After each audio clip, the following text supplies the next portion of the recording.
organizational or institutional factors that you identified in your report? Thank you, Lead Counsel. Military institutions are very complex. Some would say that's an understatement. But they embody and in so many ways model the larger society in terms of their organizational structure, rank, hierarchy, training, orientation, and a host of other things. In these institutions are also elements of conflict, order, disorder, and cleavages, differences in training and rank. These breed competition, conflict, especially as they compete over limited resources. They also vie for prominence vis-a-vis their civilian counterparts, politicians. So in a sense, in looking at this organizational structure, we want to look at the ways in which the culture itself generates forces, factors, and reasons that in fact may contribute to a coup d'etat. In fact, it is argued that military organizations and institutions do have an ideology that makes them believe that they are the best in developing institutions and countries. I call this the modernizing military view. And we have been pretty much disposed of that idea. I mean, this idea has been quite prevalent, but not as much as it used to be. In sum, it is an important place to look at to assess the causes of the 1994 coup d'etat. Could you take a look at paragraph 20? 20, okay. Which you identified the GNA, as it then was, Yes. a fractured institution characterized by cleavages based on rank, Yes. ethnicity, salary, and other material differences. And you also identified the problems with regards between the junior officers and the Nigerian senior and Gambian senior officers. You identified this. You suggested that in well or in highly trained professional armies, these issues you identified would be factors that would be a source of discipline and order and stability, as opposed to what happened in the Gambia National Army. Yes. Could you further elucidate on that? Military institutions are very structured.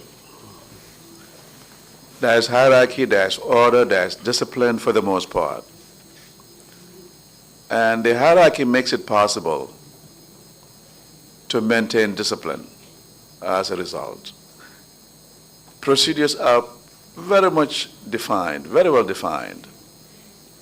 And there's a chain of command which makes it possible to resolve conflict between and within ranks.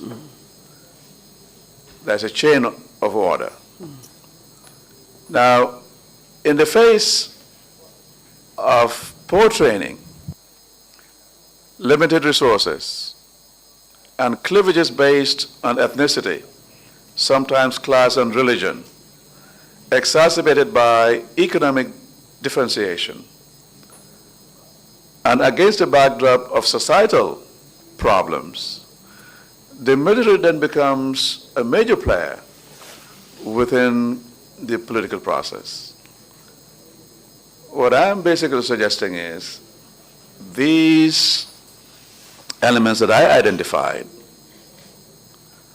make it a fertile ground for the occurrence of coup d'etats. Ambitious young men, in this case, were affected by those limitations within the army. You also identified the divide,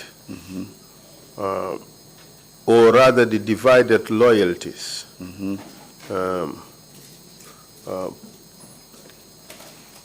and the political divisions and the ethnic divisions within the army at the time. How did this mix contribute to the organizational factors? In many, many important ways. It is argued that those in the top brass of the military, because of their rank, their class orientation, in many ways had similar interests with their civilian political counterparts. And it went all the way down, so that those at the bottom, the rank and file, had less in common economically and had a less sympathetic orientation, political orientation, to the elite. What that basically suggests is a deep political divide, so that the divisions in the army replicated the divisions in society. It is said by some witnesses that the officer corps in the army was a reflection of what you have just said, those political divisions in our society. Cronyism, the Banjul Mafia, the Terry Kafo, the Bakari Dabo group, and the Sehu Sabali group, all represented in the army, vying for control and authority. Does that reflect, is it a reflection of the findings you have made in your studies of this subject? Yes, and not only mine. I mean, there have been others too that have come to similar conclusions. John Weissman, Elizabeth Vidler, Ibrahim Sise, and many others have come to similar conclusions. And this is not only true of the Gambia.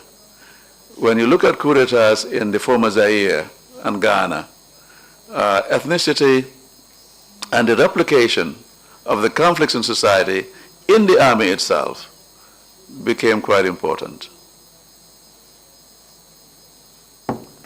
What impact did this have on civilian control or civilian security for the army?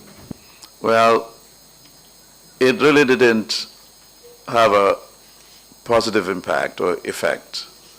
In fact, many military regimes or armies in West Africa and possibly throughout much of the Third World do not subscribe to the notion or principle of civilian supremacy. In fact, they believe they do better than the civilians when it comes to running these countries, and consequently decide to intervene. In your report, in paragraph 23, you put it thus: yet the general belief amongst most military organizations in Africa at the time was the army was justified to intervene because of its putative professional qualities of efficiency and professionalism. In fact, many scholars of modernization theory, including Huntington, argued the army was most suited to modernizing a country rather than civilians. I term this the modernizing military view. Was that also a view held by Gambian soldiers, you think? I believe so. And I think it was also a view held by many Gambians in the population. So, in paragraph 24, the conclusion you have on this particular issue is quite interesting. Could you kindly read it out, paragraph 24? 24. Page 11. Okay. To the contrary, the GNA was for all intents and purposes dysfunctional and lacked the discipline to carry out its national mandate of protecting the nation. In fact, it became complicit and a party to the rivalries and factionalism that was rife in society. Jammeh and his coup conspirators, aware of these anomalies in the GNA, believed a coup could be successfully executed. Thus, a combination of personal grievances, political ambition, and greed, alongside organizational, institutional failures, were important contributory factors in the 1994 coup d'etat. Good. So now we can move on to the societal and environmental factors that you identified. Let's discuss now the societal and environmental factors you identified. Yes. One of the important things in looking at the 1994 coup, as in coups in other parts of the world, is to look at society as an entity. How is society organized? What are the important groups? How is prestige and how are, more importantly, resources distributed? Who gets what and who doesn't, and why? What are the class divisions, the ethnic, racial in some cases, religious, in fact, regional differences too? All this come to play when coup d'etats are analyzed at the environmental societal level. What is also clear at this level of analysis is the fact that these societies are in transition for the most part, and over time breed deprivation, discontent, that in fact are very important in contributing to coup d'etats within those societies. So it is an important level to look at as it lends or provides another lens through which to analyze coup d'etats. You mentioned certain groups in your report. Yes.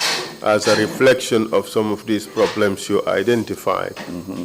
You mentioned the Ken Street Vu, for instance, and the Terry Kafo. What is the role played by groups of this nature in this important debate? They played a very important role insofar as they were sometimes hotbeds of contention. Many of them were young intellectuals, maybe at the sixth form. Some had just graduated from university. Others were in the civil service. They were part of the evolving elite. They provided the ideological fodder for discussion. Some of them had been trained in African universities, others in Western universities. So they came back with a lot of ideas about change. They were disgruntled, for some of them, about the pace of change and development in the country. They were also imbued by ideas of Pan-Africanism. You remember Stokely Carmichael and many others did visit the country, among others. The ideas of Nkrumah also played a major role in sensitizing and raising the political awareness of Gambians during that time. What I'm saying is, it created a very fertile ground for discussion as well as questioning the very basis of political legitimacy of the government in place. And over time, I think their ideas began to have effect and permeated much of society, influencing the young ones as well.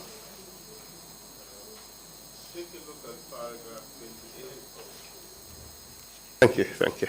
Take a look at paragraph 28 of the report. Okay. Perhaps maybe you should read it out. Okay. By the time of the 1994 coup d'etat, Gambia had transformed into a deeply divided social and economic formation. And it also became apparent that the PPP and Jawara overstayed their welcome in power, which added another critical dimension to the growing expectation that elections alone could not and would not dislodge the government. And the 1992 presidential elections made this perception all the more evident and was used as fodder to fuel this widely shared sentiment.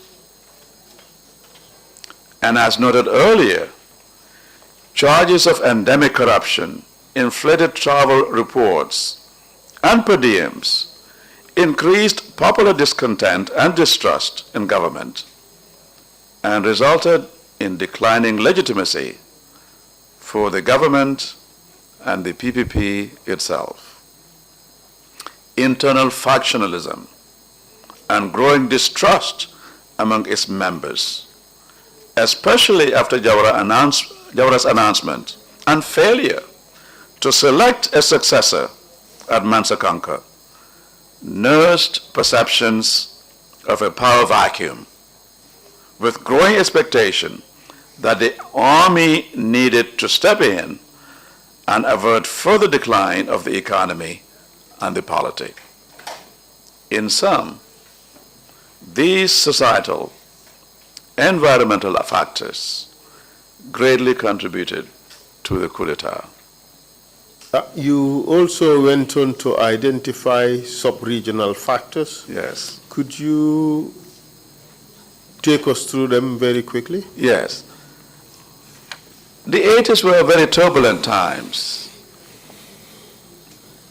The entire subcontinent, and especially the West African sub-region, was engulfed in conflict, be it in Liberia, Sierra Leone. Many of the countries were also led by military regimes. So when it came to democracy and democratization, there was a very significant deficit. Except for the Gambia, where there was some semblance of democracy and stability. And Gambia was very much invested, and Sadauda was, in restoring peace and order in this very volatile sub-region. Gambians served in Liberia, ECOMOG, ECOMIG, among others. But this was to have a contagion effect, I suggest. By that I mean the instability that engulfed Gambia began to have a knock-on effect, began to seep in to the country itself. And over time, that too contributed to the coup d'etat of 1994. I don't believe this is the most important factor.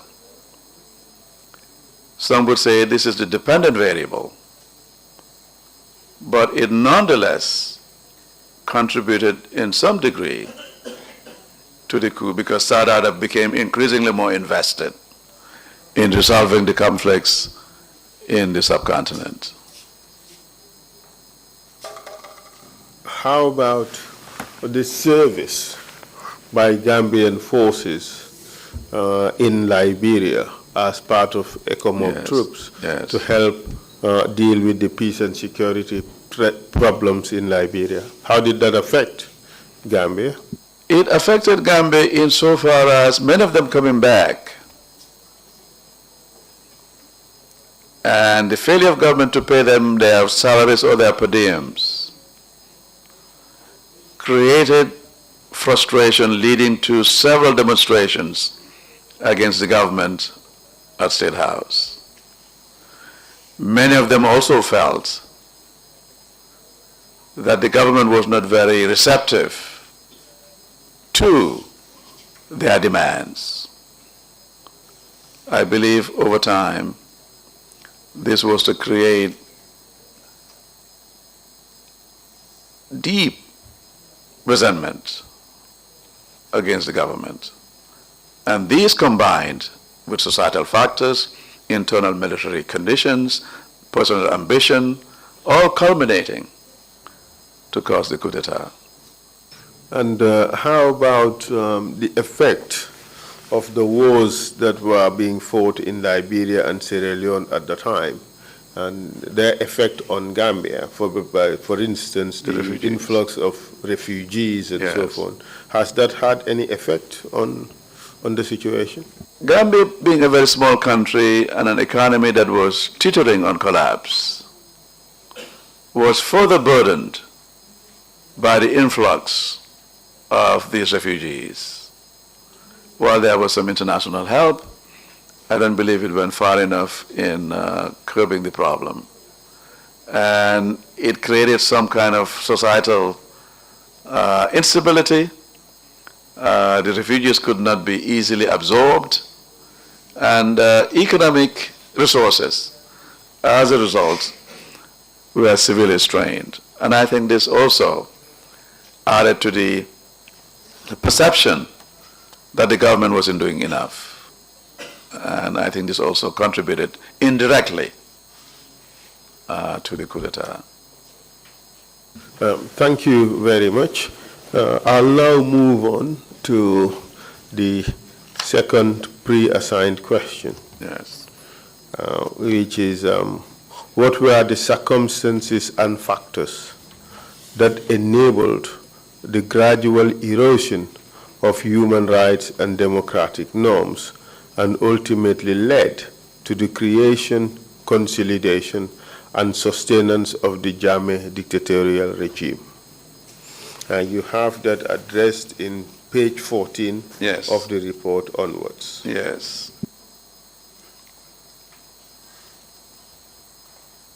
Jammeh and his cohort, the FPRC, engineered the process, the electoral process, in such a way as to make it favorable to themselves. They created an independent electoral commission that they appointed themselves, or Jammeh appointed himself. And after that, a constitution was quickly drafted and passed with very favorable terms for Jammeh himself. The age limit, the term limits were all expunged from the constitution. In addition to that, Decree 45 gave Jammeh and the AFPRC the right to seize, arrest, detain, interrogate individuals who were suspected or perceived to be enemies of the regime. In addition, Decrees 70 and 71 were intended primarily to muzzle the press. So a combination of legal means, formal legal means, were utilized by the regime in an effort to perpetuate itself. And I can go on and give more examples. Banning of political parties. All the major political parties were banned, except for DOI and the newly emerging UDP. The death sentence was restored.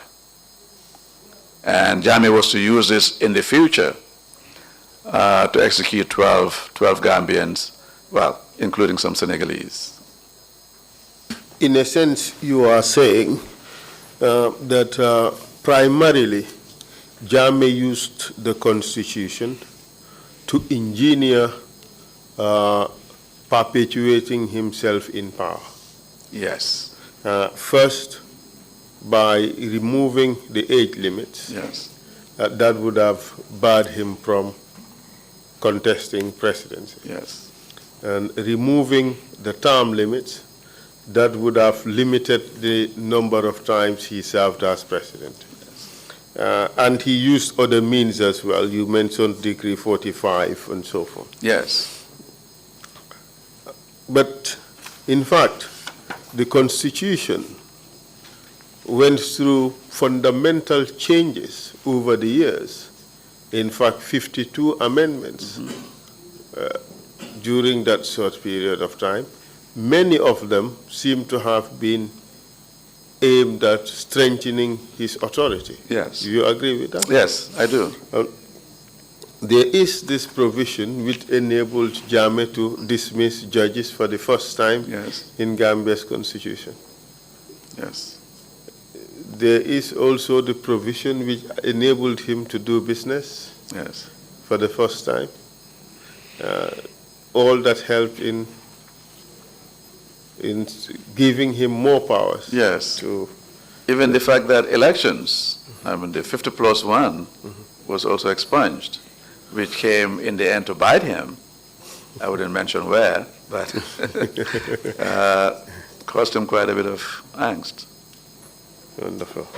The commission looked at the muzzling of the press, and we learned that more than 140 arrests were made of journalists, and media houses were attacked. Yes.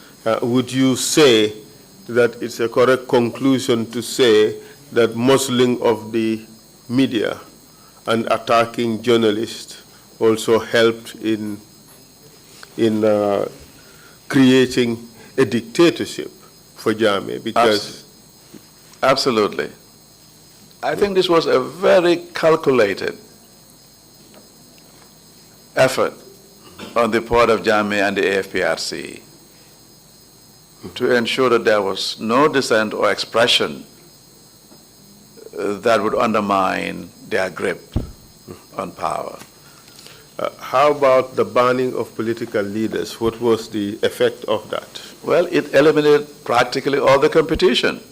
When you banned the PPP and the other major parties and politicians, you virtually leave yourself alone. I mean, the playing field becomes very uneven. And in addition to charging candidates to pay, I believe at the time, $1,000, which was about $10,000. That was a lot of money at that time, and few could afford that. I think you also needed signatures, about 5,000, among other things. I wrote this, 25 years ago, so I'm still fuzzy on the numbers. But yes, these were just calculated efforts to basically limit competition. And for the first election, the campaign period, is there anything to be learned from that? Oh yeah, I mean, it was shortened. 1 week? I think it was about a week and a half at most, 2. It was truncated to the point where only Jammeh could benefit. But in the meantime, he had the Meet the Farmers Tour, which he went around the country and basically canvassing for votes. But that aside, he created the NIA. Yes. What effect did that have? A culture of silence in some was created. They arrested, they tortured, they killed, they disappeared, you name it, in an effort to ensure little, if any, resistance from the population. Meanwhile, the press remained muzzled. People disappeared, some killed, tortured, printing houses set afire. So really it was very calculated. He knew basically what he was doing.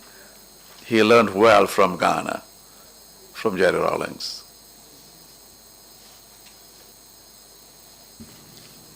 And come November 11, to test his power, what happened? And what impact did that have? November 11th is an infamy. It was orchestrated primarily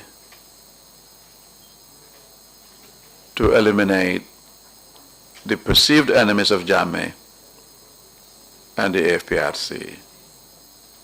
It was a perceived enemies within where? Within the military, within the army. And I think it was a very calculated effort to send a very strong message to anybody who dared challenge his rule. And the consequences were disastrous.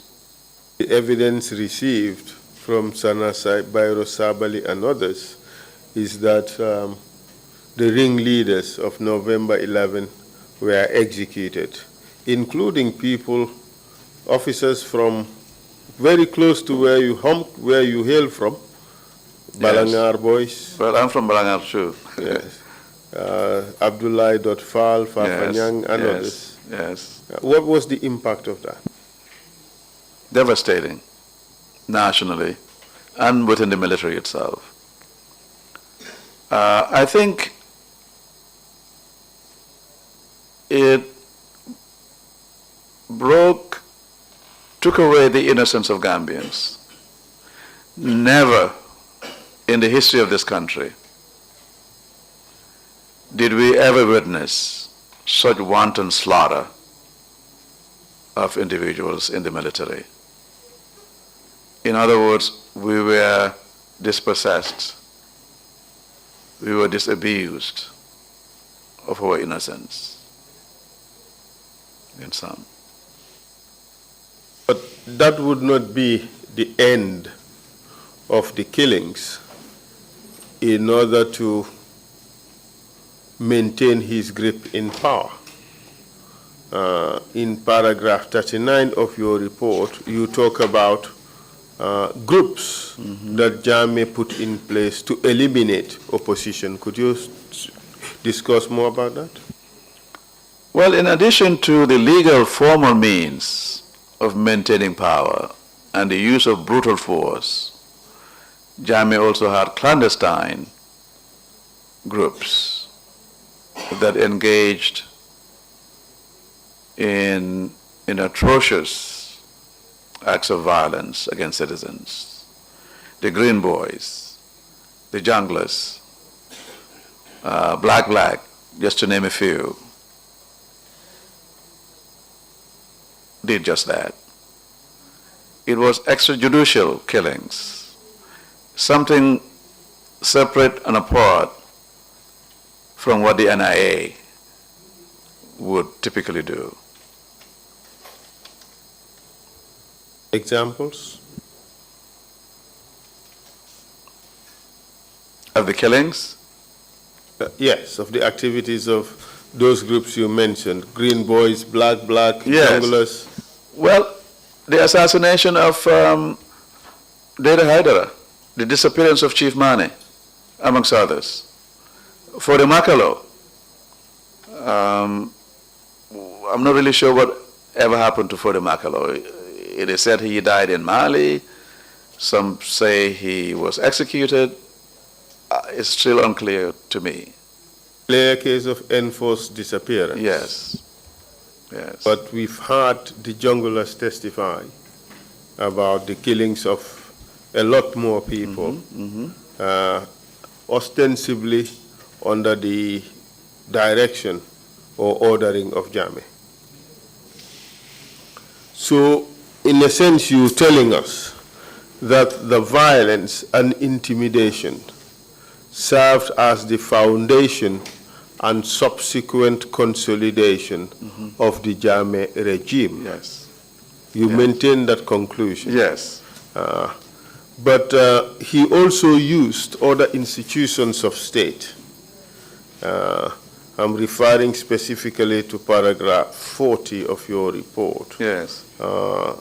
The judicial branch, the bar, and other institutions. Could you tell us about that?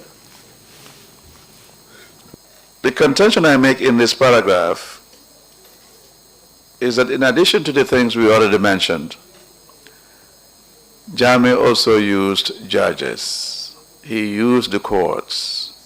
He used Nigerian mercenary judges in particular to render verdicts that were favorable to him or his position.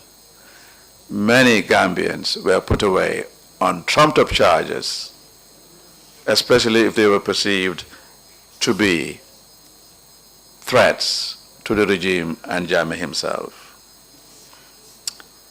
He used Gambians, legal luminaries, to craft the laws and the decrees that enabled him, therefore, to remain in power and do just that. He fired people. He hired and fired judges. Very uncommon in other parts of the world. So, the hiring and firing, what effect did that have, if you could tell? I think it really put into question the fairness of the judicial system. It dismantled the infrastructure of the judicial system, more importantly. And over time, people really lost confidence. It was predictable what lay ahead of all victims or those who were accused or charged of crimes that many times were made up. But what was the impact of the hiring and firing on the people who were hired and fired, the civil servants themselves? Well, it created what I learned from you the other day, the Stockholm Syndrome, which is basically a psychological image in which those you victimize the most turn around to do your own bidding and come to love you, even despite those atrocities. Well, we have heard of a number of people Yes. who are imprisoned by Jammeh, tortured by his subordinates or his men, who later on turned out to be Jammeh's biggest defenders. Yes. And that pretty much sums up what the Stockholm Syndrome is. Yes. And that may not be unusual, lead counsel. Proceed. You find that was also prevalent during the Nazi extermination of Jews in the concentration camps. It is not also unusual to find so-called terrorist groups and their captives falling in love or being endeared to their captors. Well, we have heard that a person called Rambo Jatta was arrested and detained in several police stations around the country for over a period of a year and may have even been tortured. Yes. How would you describe his loyalty to Jammeh? Along the same lines, I don't know him personally, but I have read and heard a lot about him. And I think he is a manifestation of that pathological deeply troubled syndrome. It's a disease of the mind. Yes. You, apart from some who suffered the Stockholm Syndrome, you also had civil servants who pretty much gave blind loyalty, even though they may have been sacked from their jobs and reinstated several times. We've heard of those who had 9 lives because they may have been sacked so many times. People lose count the number of times they've been sacked and reinstated. What do you say about that? Well, Jammeh knew pretty much the psychology and the mentality of the Gambian elite. He loved them and he despised them at the same time. He used them and abused them. He misused them too. And his primary intention was to maintain his power at whatever cost. So people were fired, rehired, and then silenced. And once you were silenced, whatever you might have said about him in the past would be ignored. And before long, you were part of the cabal, so to speak. You became a beneficiary to the so-called perks within the regime. He understood very well the greed, the competition that informed the elite group. Our society is one predicated on extravagance, show me, showy, very externally oriented in our cultural manifestations. So Jammeh understood this very well, and he used this craftily to sideline, to disgrace, to silence, all in an effort to keep himself in power. How about the professional associations, such as the Bar Association? Can you tell us about it? The Bar Association is an important group in this country and have been for a very long time. They played important roles in the pre-independence period and thereafter. Lawyers were very important in the quest for independence in Gambia. And during the first 10 years of independence, were instrumental in maintaining law and order. Gambia was respected for its judicial liberal temperament, and this continued for a long time. Under Jammeh, on the other hand, the Bar Association gradually became silenced. Some of its members were co-opted into writing the decrees, and over time became complicit in the very violation of fundamental human rights. So, in time, they lost the respectability that they once enjoyed. And in paragraph 40, you stated towards the tail end that there was ultimately a polarized and deeply politicized Bar Association. Yes. That was recreated as part of Jammeh's diabolical strategy of divide and conquer policy. Yes, absolutely. In fact, some do say that there were basically 2 bar associations, one run by a Nigerian Chief Justice and one run by the disaffected. Unfortunately, I wasn't here to know, but such is the story. Yes. Does your research reflect that? I believe so. Even though the Jammeh loyalists were more dominant, and they clearly served him well, and in doing so, disservice to the Gambian population. You went on to say, in the same paragraph 40, last line of page 16, various Nigerian chief justices followed suit and became effective tools of Jammeh. Yes. Yet, co-optation and inducements were not limited to the legal professionals, but were also extended to senior civil servants who served Jammeh in various cabinet-level positions that included Gambia's best and brightest. Yes. Absolutely. It became very disconcerting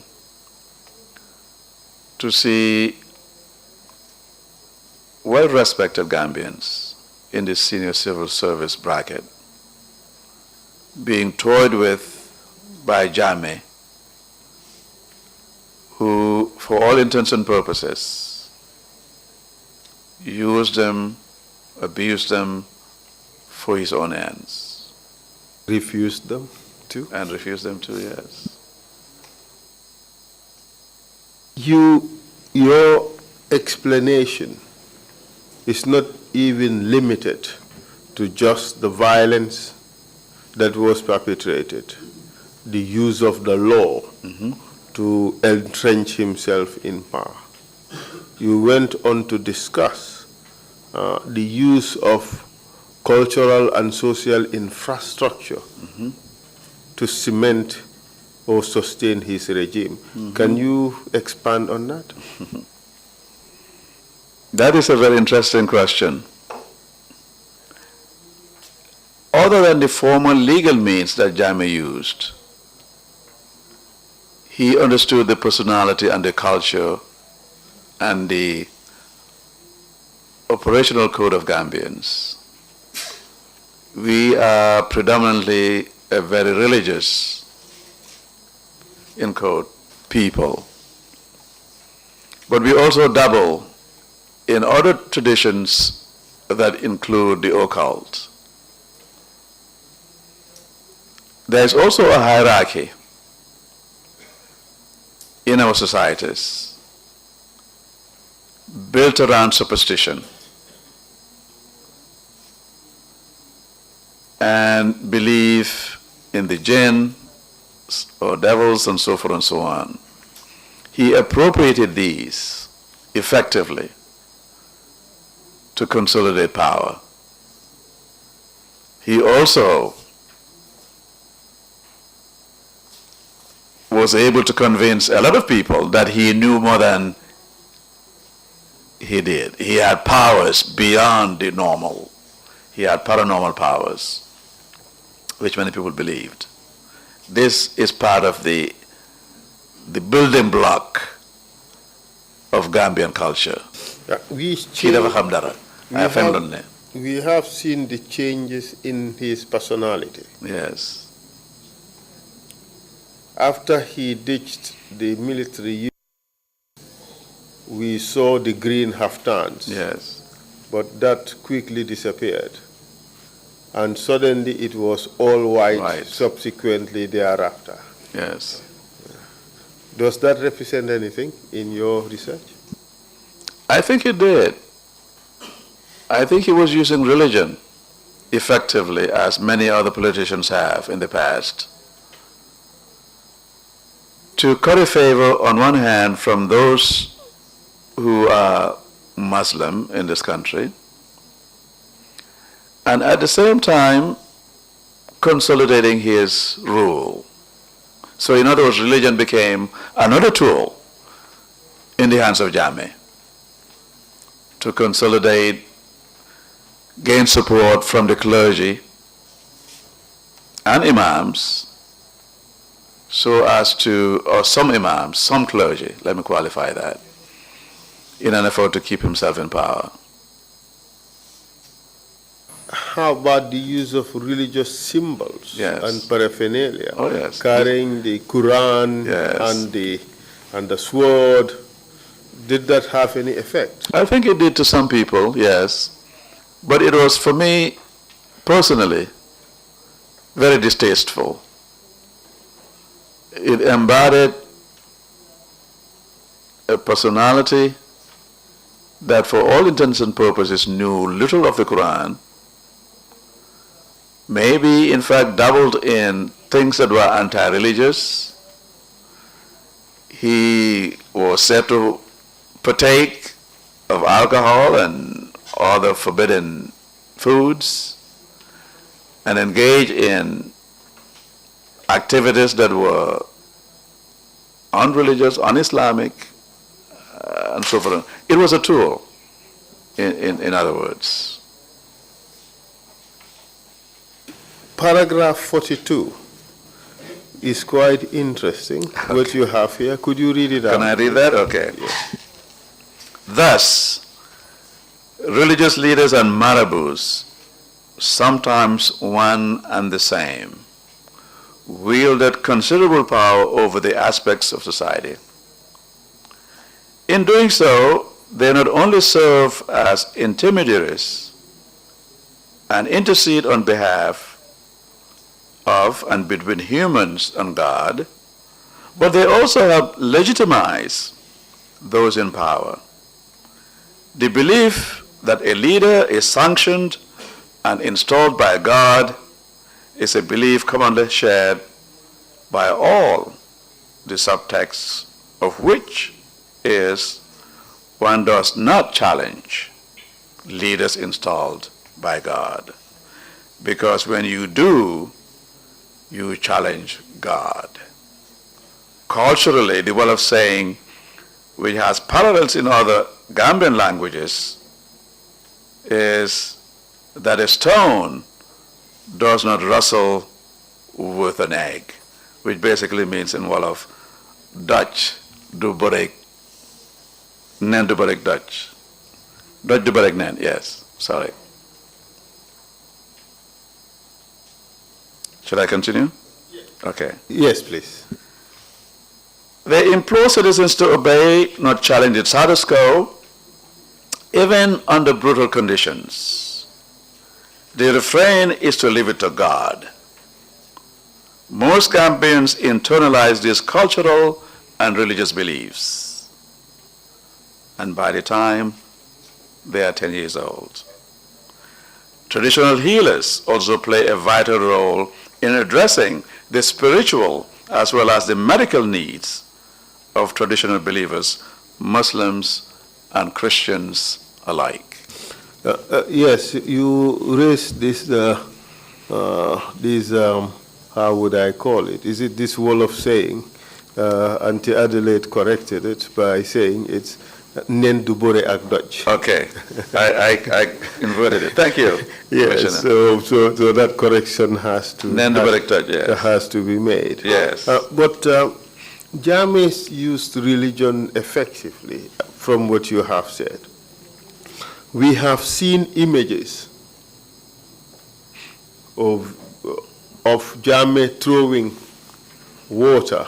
Mm-hmm. And we hear that some of our more respected imams would call it to touch some of that water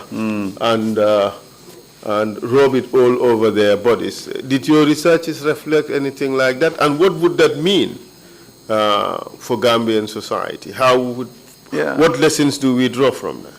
Well, I've not heard of that particular instance, but the symbolism in itself is very telling. I think what it shows basically is the kind of control and power he was able to wield over the marabouts and the clergy and the imams and so forth and so on.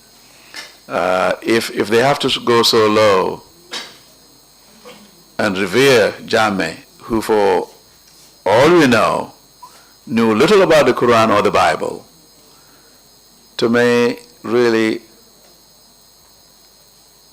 talks about the low depth or the sycophancy of some, not all of them, because we had the Imam Fofanas and the others, Imam Babali, who stood up to Jammeh. For those that did not, and did as you suggest, I think it's very troubling, to say the least. But he also created a persona of a person with supernatural powers. Yes. Could you talk about that? Well, I've been told that he in fact could conjure powers. He could see through people. He could consult with the Jalangs, and he could freeze you. He could just do practically anything he wanted to do because of this magical and supernatural powers. And I think he was able to convince a lot of people, especially for those patients who had HIV/AIDS, which led to disastrous consequences.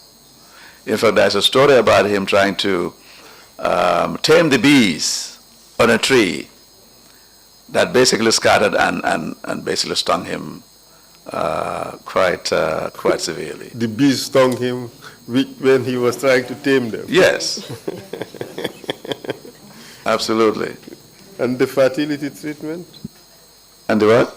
Fertility treatment? Yes, the fertility treatments. It's surprising he had only two. 2 children, yes. That's the irony, isn't it? But he was said to have had many lovers and raped a lot of women. We had that evidence. Yes. Interesting.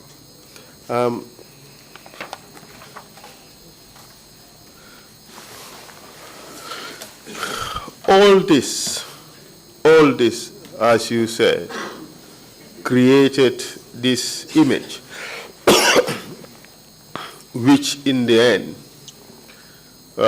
led to a dictatorship.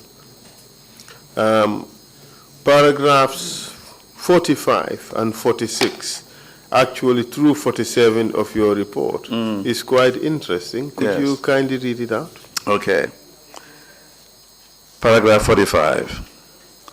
In time, Jammeh misused his alleged healing skills to engage in wild sexual escapades with young women. He taunted Gambian men to surrender their wives to him if they needed proof of the efficacy of his concoctions. At another level, Jammeh made these utterances to drive a political wedge between husbands and wives, and between women and men more generally, given that women were an important constituency in his many electoral victories. Together with religious leaders whom he courted and won with generous gifts, his putative acts of piety and threats added significantly to Jammeh's political longevity and consolidation. Many would go to the extent that he was installed by Allah, and whoever opposed Jammeh opposed Allah. Resistance and self-determination, though permissible in Islam, were downplayed by him and imams in favor of a more conformist and docile political response. Thus, among most Gambians, only Allah could oust Jammeh, and when he lost the 2016 presidential elections, most attributed it to the will of God, not to the Gambian electorate. The Imam Ratib of Banjul, Imam Sheikh Charnoka, was at his beck and call. He in particular blessed Jammeh at state functions, prayed for him during Friday sermons, and visited State House to share in Jammeh's loot of Gambia's meager resources. These prayers notwithstanding, could not avert Jammeh's fall from office. In sum, a cultural infrastructure informed and reinforced by religious beliefs in a country of professed Muslims and Christians helped support Jammeh and sustain his rule. This cultural infrastructure was likewise used by Jammeh to rationalize his draconian rule and abuse of human rights specifically. Ultimately, a combination of military decrees, use and misuse of the judiciary, the repressive arm of the state, alongside a cultural and ideological superstructure, helped maintain Jammeh in power. And for 22 years. And for 22 years, yes. Mr. Chair, perhaps this is a time to stop for lunch. Thank you. The testimony of the witness is so illuminating. I think we probably can skip lunch and go on. Very good. He would rather not. He would need his fuel. Well, he wasn't running around the kitchen or the dining hall in Amity. I was going to say, he used to punish me. We will take I'll say something about Lamin later. No, be careful about that. It still can punish. But thank you again so much, Professor Saine. And we will take a 1 hour break and come back at 2:30. Okay. Meeting is adjourned. Thank you all.